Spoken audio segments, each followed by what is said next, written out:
Hello नमस्ते सबैजनालाई। आज के हो थाहा छ नि तपाईहरुलाई? आज फागुन 21 गते र आज भोटिङ डे। त्यसले म पनि जाँदैछु अब भोट गर्नको लागि। See you by.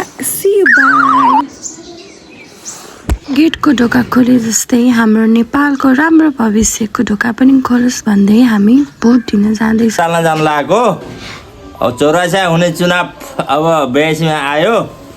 यो आन्दोलन भएर के भयो, अब नयाँ परिवर्तन भन्छन्, अब नयाँले गर्छन् कि गर्दैनन्। अब सबै ठिकै छन् भन्न पनि नसकिने। अब कता इच्छा लाग्छ त्यतै हाल्ने भोट आउने। मेरो बाबाले भने जस्तै अहिलेको यो भोटले नेपालमा राम्रो चेन्ज आओस् भन्ने आशा छ। ओके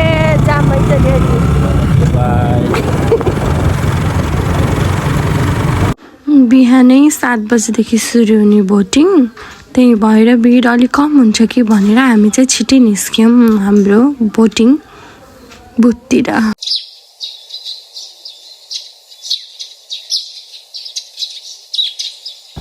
बाटोमा खासै चहल पहल चाहिँ थिएन, सायद बिहानै भएर होला। बिहानको यो झुल्के घामको सिन चाहिँ मलाई एकदमै मनपर्छ। हजुरलाई कस्तो लाग्छ कुन्नी? र मनमा एकदम आशा भरेर हामी चाहिँ भोट दिन जाँदैछौँ। भोटिङ स्थल नजिक भएकोले हामी चाहिँ छिट्टै भोटिङ स्थलमा आइपुग्यौँ। हामी दुईजना भोट दिएपछि चाहिँ फेरि भाउजूलाई पनि लिएर आउनु पर्ने भएकोले मेरो बाबा चाहिँ छिट्टो टाइम वेस्ट नगरी अगाडि जाँदै हुनुहुन्छ। म पनि जाँदैछु अब। A few minutes later.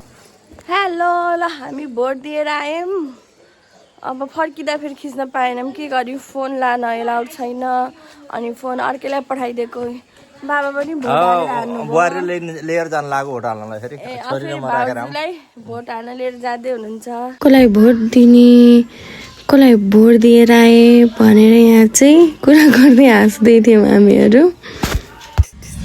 निलो कि जताततै। यो मेरो भाइलाई नि भोट हाल्न मन लाग्छ अरे, तर अब यो सानो छ, यसले हाल्न पाउन्न बिचरा। तपाईँहरू पाउने मान्छे चाहिँ भोट हालेर आउनु होला है त्यहाँ फेरि।